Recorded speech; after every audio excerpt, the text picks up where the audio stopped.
Most folks in Evergreen Bluff thought of Grandma Edna as the sweet widow who baked lemon squares and fed stray cats behind the church. But beneath the apron was a steel resolve that hadn't bent in 76 years. She'd survived, losing her husband to knee surgeries and the Great Mulch Fire of 2014. What she hadn't faced until now were three strangers pretending to be the law. It was Tuesday morning when they rolled in, no warning, no heads up, just a dusty white SUV creeping up her long gravel driveway. The vehicle had a magnetic sign that read HOA Compliance Patrol, like it had been printed 5 minutes ago at a gas station printer. Edna was out back, pruning her rose vines, humming Patsy Cline, when she heard the sound of the front door creaking open.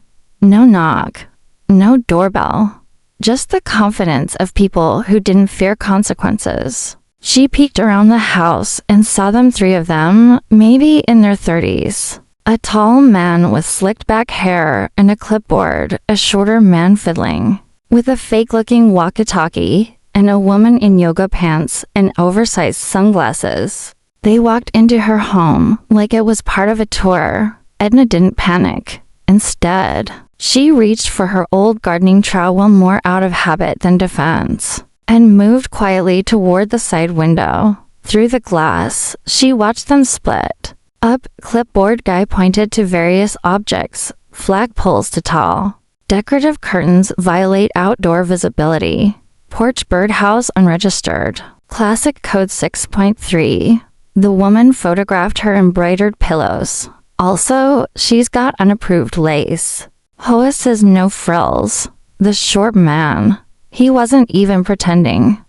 He was opening drawers, moving aside mail, and trying to peek under furniture. Edna's eyebrows twitched. She whispered to herself, Evergreen Bluff doesn't even have an HOA. At that moment, everything changed. She stepped into the shed behind her house, a small, dusty space that hadn't changed since her late husband passed. Tools still hung where he left them. A broken wind chime swung lazily in the rafters, and beneath an old quilt, resting on top of a cedar trunk, was something sacred. Her husband's M15 rifle, cleaned, oiled, and ready just in case. She took it gently, the weight familiar, and stepped up onto the back porch. Inside, clipboard guy had just lifted a picture frame. A photo of Edna and her husband at his retirement ceremony, one hand on his military cap, the other on her shoulder. That's when she opened the door. They turned, startled. Edna stood in the frame of the kitchen door. The rifle rested across her, arms not threatening, but undeniable. Y'all planning to redecorate my house? She asked calmly. Or are you just here to see how far stupid can walk in the daylight? The tall man opened his mouth, stammered, Ma'am, where with the HOA? She cut him off. No, you're not. They froze. The silence grew heavier. Edna stepped forward. There's no HOA here. You think an old lady doesn't know what street she lives on? The short man swallowed hard. We got the wrong house. Sure you did, she said. That's when she noticed it. Sticking out of the tall man's back pocket, a rolled-up blueprint. It wasn't just a map. It was a diagram of her house. Certain rooms circled. Her bedroom, the den, the attic. That wasn't part of any code enforcement. Edna's jaw tightened. She nodded toward the door. I'm gonna count to 5. And if you're still in my living room after that, well, we're all gonna learn something new today. They didn't wait for the count. They fled, tripping over each other, slamming into furniture, knocking down her potted fern. The SUV peeled off so fast it threw gravel across her lawn. Edna didn't chase them. She simply closed the door, locked it, and exhaled. But as she turned toward her desk, her heart skipped. One of her drawers was open, and inside was a manila folder, except it wasn't there anymore. The folder with her husband's classified service documents, gone. Edna McClure stood in the silence of her entryway, M15 still resting on her shoulder, staring at the half-open drawer. That folder hadn't been touched in 15 years. It was her late husband Harold's file military records, mostly, but not the usual medals and photos kind. The manila envelope had always been sealed with a brass pin and marked in Harold's precise handwriting, "Do not open." Ever, she'd honored that request. Until now, because now it was gone. Edna set the rifle down on the hallway table, her hands suddenly cold. She moved through the house methodically, checking every window, every door, every drawer. The intruders hadn't taken jewelry. They hadn't touched the cash in the cookie jar or the safe in the laundry room. They came for that one file. She poured herself a glass of water, sat at the kitchen table, and let her thoughts settle. Harold had always been private about his military service. Vietnam. Then something else. Something more. There were long periods of time years where he was stationed, but the letters he sent her were blacked out by censors. She figured he worked for intelligence, some secretive base, maybe even the CIA, but he never confirmed it. Just smiled and said, "One day, someone might come asking questions. If they do, don't answer." And now, someone had. She stepped into the spare bedroom and pulled a small fire-safe box from the closet. Inside were pieces Harold had left behind. His old compass, a dog tag engraved with the number for 13Z, a photo of him standing beside a man in a suit whose face had been scratched out. One other thing, an envelope labeled, "If they ever come."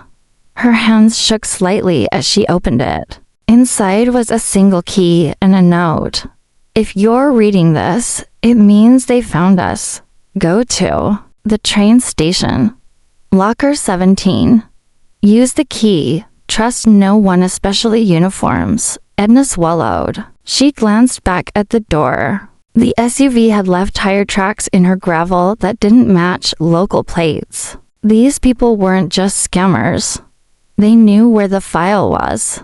They knew Harold's name, and they'd been willing to break in during daylight to get it. She stared at the note again.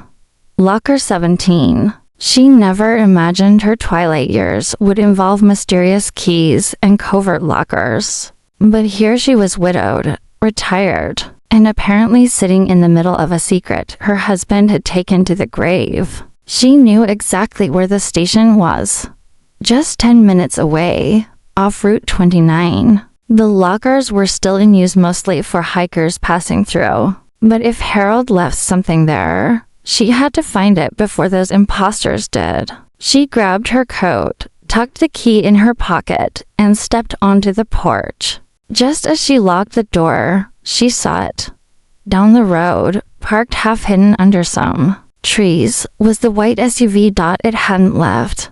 They were waiting, watching. Edna turned and walked casually toward her garage. Her car was parked inside, a 1988 Crown Victoria with cracked leather seats, but it still ran like a dream. She slid behind the wheel, started the engine, and backed out slowly. As she passed the tree line, she didn't look toward the SUV, but in the corner of her eye, she caught a glint of binoculars behind the windshield. They didn't follow right away, but she knew they would. She drove toward the station, eyes scanning the rearview mirror every few seconds. At the platform, everything looked quiet. Just a few teenagers scrolling their phones and a man feeding birds from a bench. She parked 2 blocks away, walked the rest. Inside the terminal, she moved fast. The locker area hadn't changed in decades. Locker 17 sat on the far end, dusty and untouched. She inserted the key. It clicked. She opened it slowly. Inside was a small tin box wrapped in wax paper. She pulled it out and glanced around. Still no sign of the SUV. She carried the box back to her car. got in, and locked the doors. Then she opened it. Inside, she found two things: a USB drive marked redacted deco file, a Polaroid of Harold standing in front of a house that wasn't theirs, with a child Edna had never seen before. Her breath caught, but before she could process what it meant, her phone buzzed. A message from an unknown number. "You have something that belongs to us. Return it, or your neighbors won't be so lucky." Edna didn't blink. She turned the key in the ignition dot. If they wanted a fight, they just got one. The USB drive felt heavier than it should have. It sat in Edna's palm like a live wire, small, silent, and full of things she wasn't meant to know. She'd seen secrets before. Hidden letters, redacted reports, even the strange late-night phone calls Harold used to get during his last 2 years alive. But this was different. This was proof. The tin box sat open in her passenger seat. The photo of Harold with the unknown child fluttering with every bump in the road. Her fingers tightened on the steering wheel as she drove back toward Evergreen Bluff. Her eyes sweeping the mirrors again and again. No sign of the white SUV. Yet at the next red light, Edna pulled out her flip phone, not the newfangled kind, but the one she kept in a coffee can in the pantry for emergencies. She called one of the few numbers she still trusted, retired Deputy Glenn Boots Delroy. Glenn had worked with Harold years ago. Never asked questions he didn't want the answers to. But he owed Harold more than a favor, and Edna knew it. Her Boots, she said as soon as he answered. "I need a place with a clean laptop, no eyes, and no record. You got that little hunting cabin still?" There was a pause. "Why? I found the kind of thing people break into homes for," she said flatly, "and they're following me." 15 minutes later, Edna was driving down a dirt road toward Glenn's cabin just outside of Maple Ridge Pines. The driveway was barely visible. No cameras, no power lines, just trees and pine needles thick as secrets inside. The place smelled like coffee grounds and mothballs. Glenn waved her in and nodded toward an old Dell laptop on the table. "Don't ask where it came from," he said. "WiFi's cut. Battery's full." Edna sat, plugged in the USB, and opened the single file, echo_final.pkg. It required a password. Her mind went blank. Then she remembered something Harold used to whisper in his sleep, like a chant from another life. Beacon Green, 413Z. She typed it in. The file opened.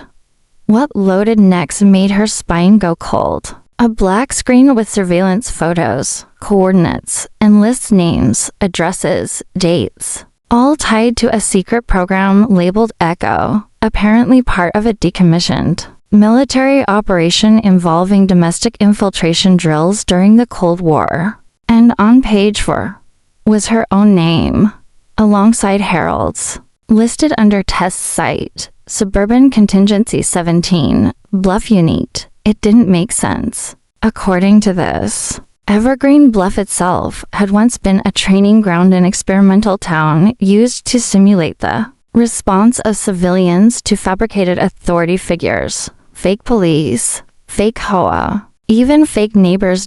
Edna leaned back, staring at the screen. Was any of it ever real? Her neighbors, the town's weird rules, even the time she was fined for having an improper mailbox color. Could that have been part of it?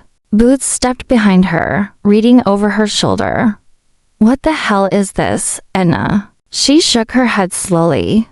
"My whole life might have been part of a war game." But before either of them could speak again, a sound broke the stillness. Tires. Gravel. Shifting. They weren't alone. Boots peeked out the side window. "That white SUV just parked by the main road," he whispered. Edna shut the laptop, yanked the USB, and stuffed it in her coat pocket. "We're not waiting around." But Glenn didn't move. "They cut the road, Edna. You go out now." They'll catch you before you reach the freeway. I'm not hiding. Not anymore. She grabbed a gas can from under the sink used for the generator and poured a thin line across the back porch. Glenn watched, bewildered. You really gonna do this? He asked. I'm just buying us some time. She struck a match and let it drop. The flame caught fast old wood and dry pine needles exploded into orange light. Smoke curled like a warning. From the trees, voices yelled. Then the cabin's front door shook. They were here.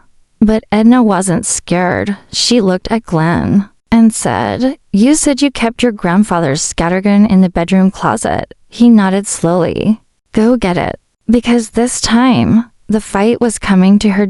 And Edna was ready. Flames licked the edge of Glenn's back porch, casting wild shadows across the clearing. Smoke curled skyward, thick and fast. The dry pine needles Edna had soaked in gas were doing their job fast. It wasn't meant to destroy the cabin. It was meant to disorient, to trap. To buy time. Boots Delroy returned with his grandfather's old scattergun, a heavy 12-gauge pump that smelled of oil and ghost stories. He handed it to Edna without a word, eyes darting to the front of the cabin as the front door rattled under pressure. They're testing the hinges, Boots whispered. Give it 30 more seconds and they'll be through. Edna wasn't rattled. She moved through the smoke with quiet purpose, her ears heavy behind every step. She tucked the USB stick into her left boot, slung the scattergun low, and reached under the coffee table. There, nailed to the underside, was Glenn's emergency floor hatch. You still keep the tunnel clear? She asked. Boots nodded. All the way to the riverbank. But you'll be crawling. I have crawled through worse. Outside, the voices got louder. Come out now. This isn't about you. A voice called young, cocky, and not the least. But official. Edna turned her face toward the door. That's where you're wrong, she murmured. This is exactly about me. Then, to Glenn, you ready to make it look like we're not? Boots grinned, loading a shell with a clack. Been waiting 20 years to fire this thing again. Edna opened the hatch. The tunnel smelled like mildew and gun oil. The dirt walls were supported by planks Glenn had hauled in from an old barn. She climbed down, boots scraping the edge, and began the slow crawl. Behind her, Glenn stayed topside, loading another shell. Give me 5 minutes, he said. Then it's your turn to cover me. She nodded and disappeared into the dark. By the time Edna emerged near the river, her arms were covered in cobwebs, and her back ached like the devil himself had sat on it. She stood, brushed herself off, and checked her surroundings. No movement. Good. She used a trail she hadn't walked in 10 years to get to the old ranger's tower near the marsh. It had power, sometimes, and a first aid kit. But more importantly, it had a landline. Not a cell tower, not GPS, just copper and wires she needed to call someone who'd understand what echo really was.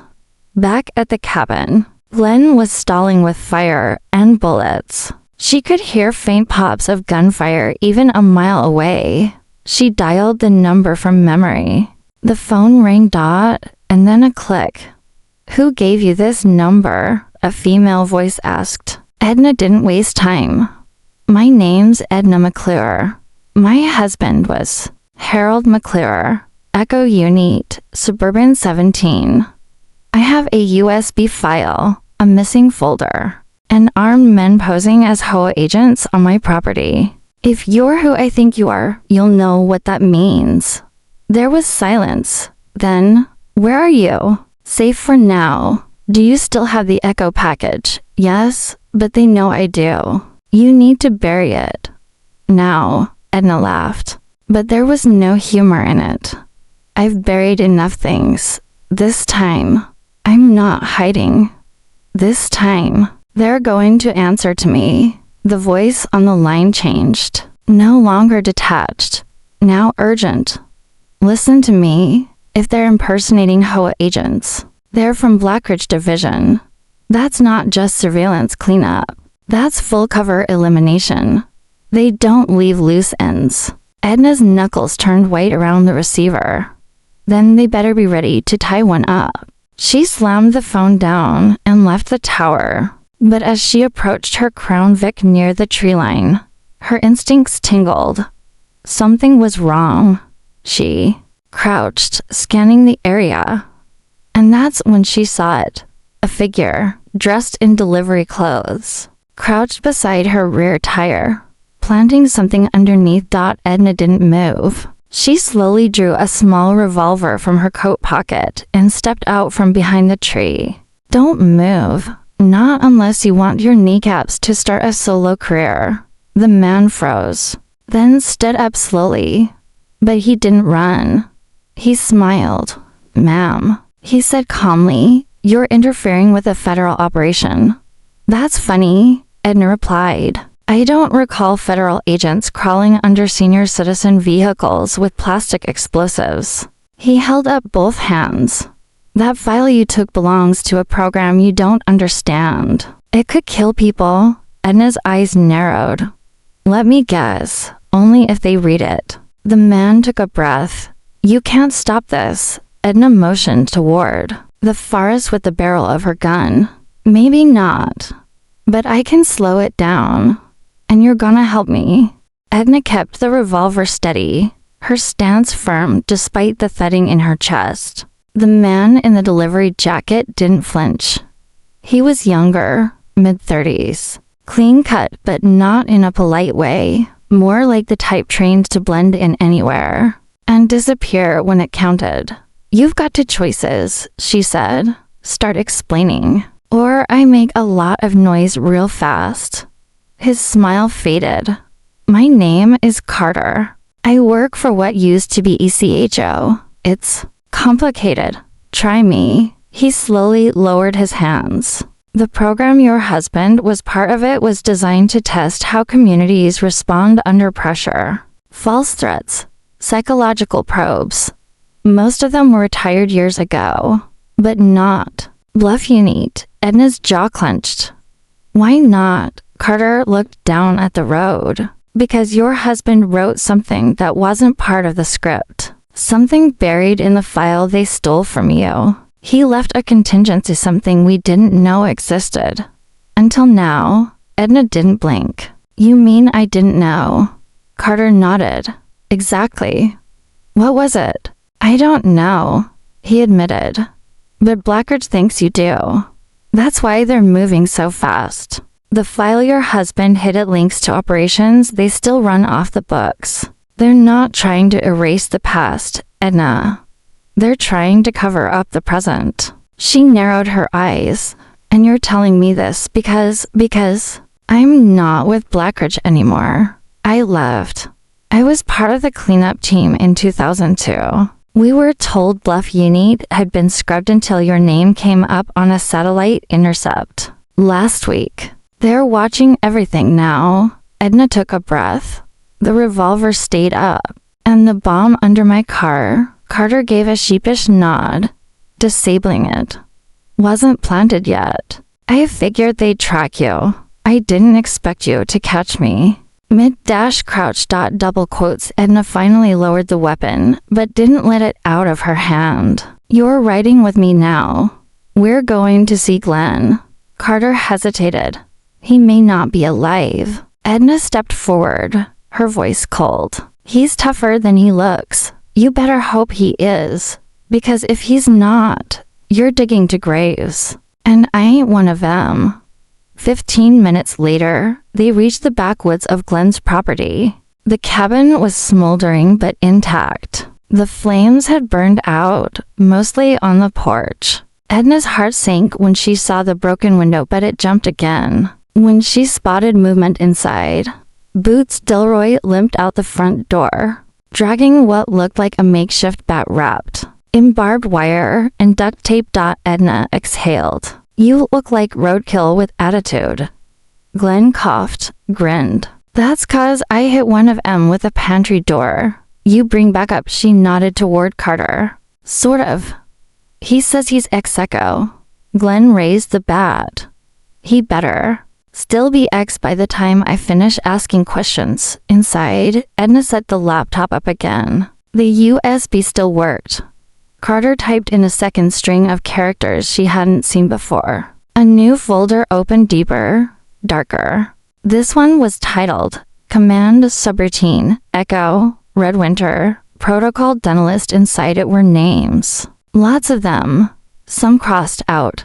Some flagged in red. Some from Evergreen Bluff. Edna leaned closer. Mrs. Kavanaugh, her old neighbor who died in a freak wiring accident. Tom Perkins, the garbage man who vanished in '03. And Harold McClure, her husband. Flagged red. With a status, self-terminated. Suppressed file. Code word active. She whispered. What code word? Carter scrolled to the bottom of the document. There. It was code word. Thistle Marsh froze. That can't be right. Edna looked at him. What does it mean? He stood, pale now. Thistle March is a dead switch protocol. If triggered, it sends a pulse to every buried echo node across the country. Surveillance posts, hidden agents, old cash drops, everything gets activated. Or purged. And Harold, activated. It, Edna asked. Carter nodded slowly. Or set it to trigger when that folder was opened. That's when the radio on Carter's belt crackled to life. A voice scolded, professional. Echo Node 17 compromised. Initiate Thistle March sweep, 0 survivors. Carter's face went blank. Edna gripped the revolver again. Glenn pumped the shotgun. And Carter, he turned to Edna and said, You have 60 minutes. After that, Bluff Uni is going up in smoke. The clock had started. 60 minutes. That's what Carter said they had before Blackridge's sweep team arrived and reduced Evergreen Bluff. And anyone in it to an untraceable memory. Not with bombs. Not with gunfire. With something worse. Thistle. March, Carter muttered as he paced Glenn's smoke-filled cabin. It's not just a purge. It's a blackout. Records, digital traces, even property lines erased. Whole neighborhoods dissolved into paper ghosts. No headlines. Just gone. Edna stood by the window, eyes sharp. They'd erase a whole town just to bury a file. They already did. Carter replied. You just haven't heard about them. Glenn checked his old police scanner. The usual buzz of traffic enforcement and late-night calls had gone dead. Static. Just like before. A storm. Edna turned toward the table. If this sweep's coming for Bluff, we're not going to wait on our porch with lemonade and prayer. We're going to find what Harold left behind.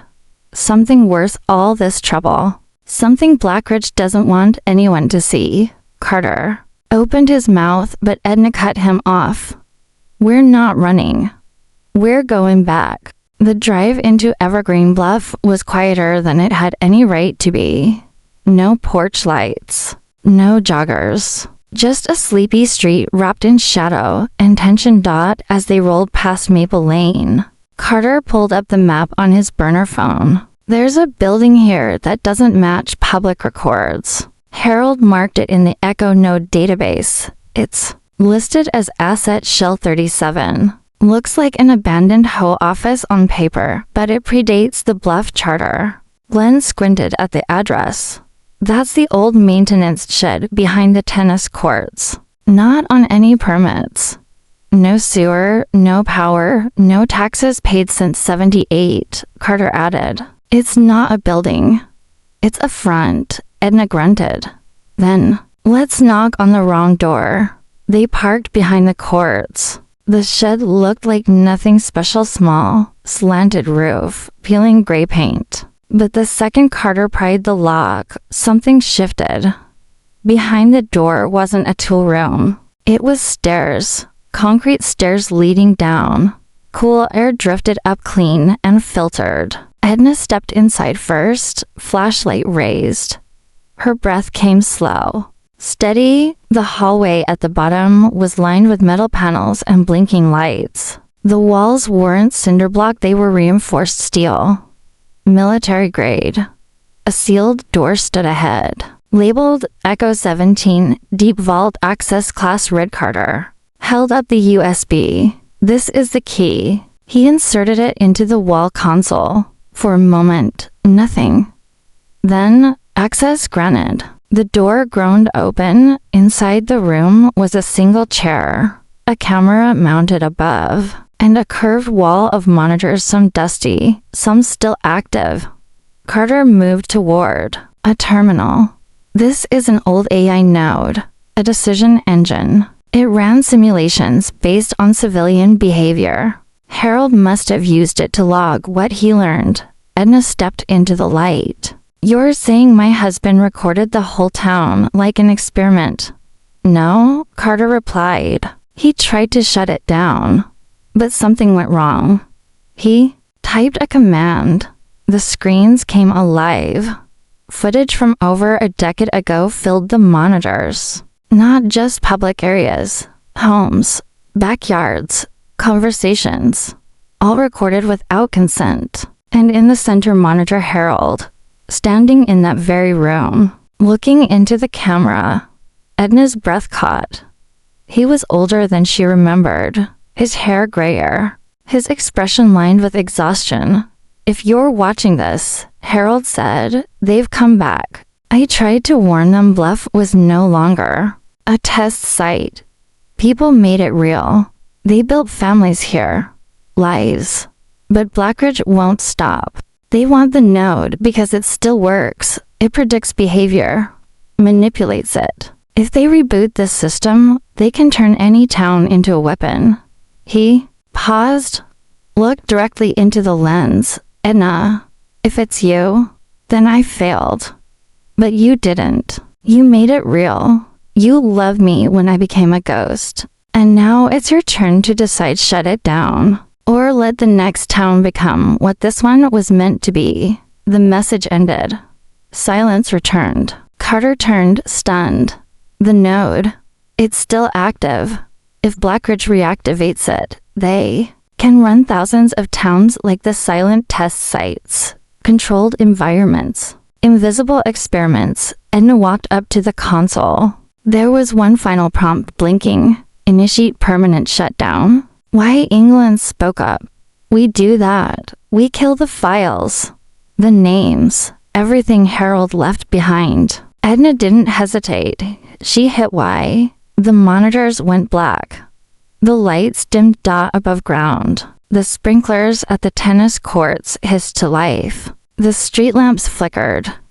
And on every surveillance node left in town, each hidden camera, each relay tower, a soft electrical crack ended its transmission. Evergreen Bluff went quiet. Really quiet. But then Carter's phone buzzed. One message. Thistle. March failed. Proceed with phase 2. Erase remaining witness. The air in Evergreen Bluff had changed. Above the deactivated node chamber, the night sky shimmered with unnatural quiet. No dogs barking, no porch lights flickering back on. Just a lingering static in the trees, like the town itself was holding its breath. Inside the old surveillance bunker, Edna, Glenn, and Carter stood in darkness. The monitors now cold and silent. But the silence wasn't victory. It was a warning. Carter read the message again on his phone. Thistle March failed. Proceed with phase 2. Erase remaining witness. He didn't speak. He didn't need to. They all knew what it meant.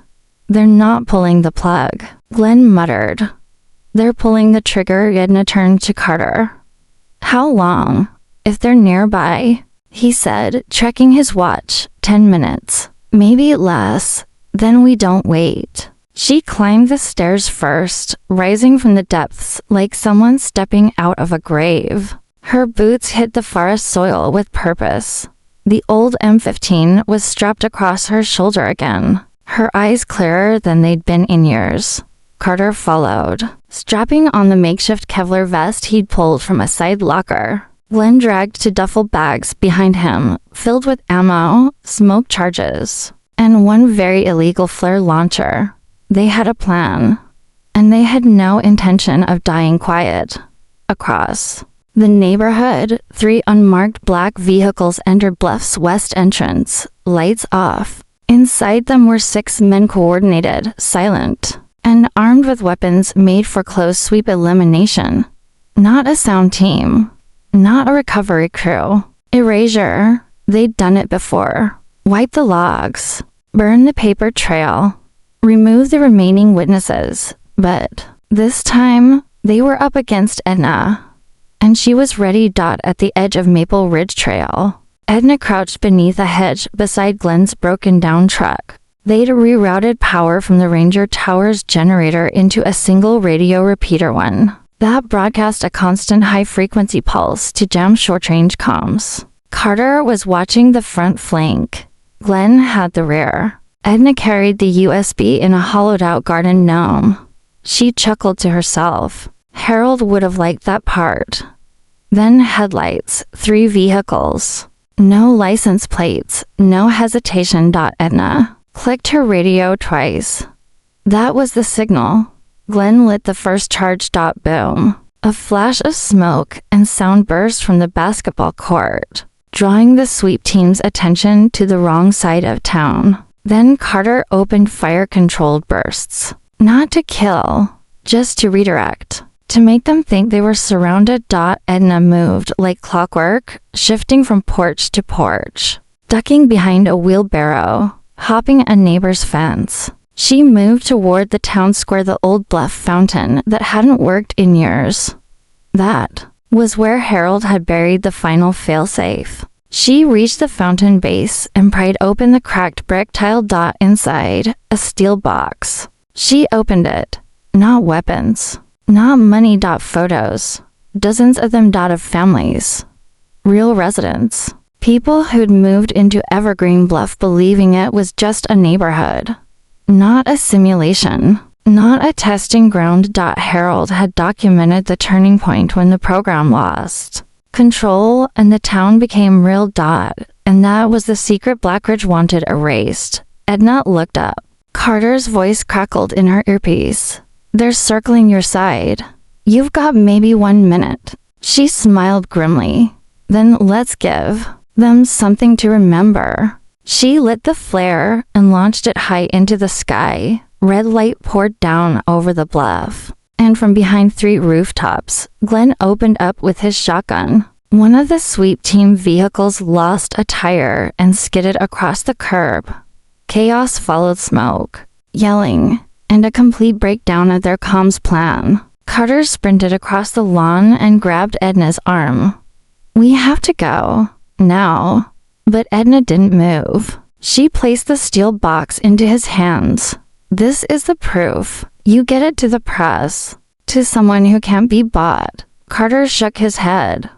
What about you? I'm the decoy. She pulled the pin on her last smoke bomb, tossed it toward the street, and disappeared into the fog like a ghost. 20 minutes later, as Carter and Glenn reached the forest line, in Glenn's backup truck, they heard the final burst of shots, then silence. They stopped. Carter gripped the wheel. You think she made it out? Glenn didn't answer. Just stared at the red flare still hanging in the distance, slowly fading into black. The red flare had faded. The smoke had cleared, but the silence that fell over Evergreen Bluff was nothing short of a war zone. Edna McClure wasn't just a grandmother with a rifle anymore. She was the spark that ignited a wildfire no one saw coming. Back at Glenn's cabin, Carter and Glenn sifted through the photos inside the steel box. The faces on the glossy prints weren't just residents, they were witnesses, whistleblowers. People caught in the crossfire of a shadow war they never agreed to. And the proof was enough to bring Blackridge to its knees. Edna did it. Glenn said quietly. She outsmarted them all. Carter nodded. But she won't stop here. That file goes to the right hands. Congress, the press, whoever can make them answer. Suddenly, Carter's burner phone vibrated. A single message. Compromise confirmed. Initiate damage control. Then static.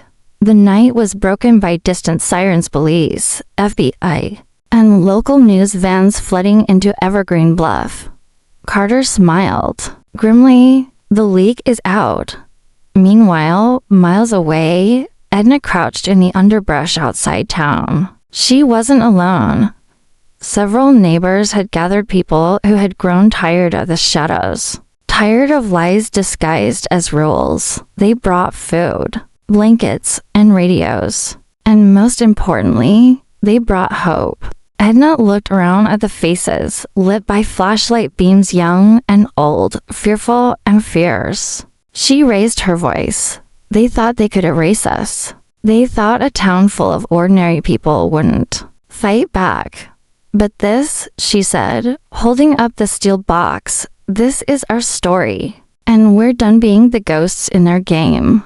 Days later, Evergreen Bluff was front page news across the nation. The fake HOA officers, exposed as operatives of Blackridge Division, a covert program buried under layers of government secrecy. The Echo Files, revealed as evidence of decades-long experiments on unsuspecting communities. Experiments that blurred the line between training and tyranny. And at the center of it all, Edna McClure, the widow who stood her ground with nothing but grit, an old rifle, and a will forged in fire. She sat in her favorite chair, sipping tea, as reporters knocked on her door. Her reply, a smile. Just an old lady who loved her husband and her town enough to fight for both. In the weeks that followed, congressional hearings launched, investigations began, and slowly, laws changed, protecting neighborhoods from covert surveillance and unaccountable power. But the most important victory was quieter. Neighbors talked again, porch lights stayed on, and the stories of Bluff's secret war became a shared memory, not a hidden shame. Edna's last words in her interview captured it all. When they came for me, I reached for what I knew. Not just a rifle, but the truth. And sometimes, that's all a town needs to stand tall.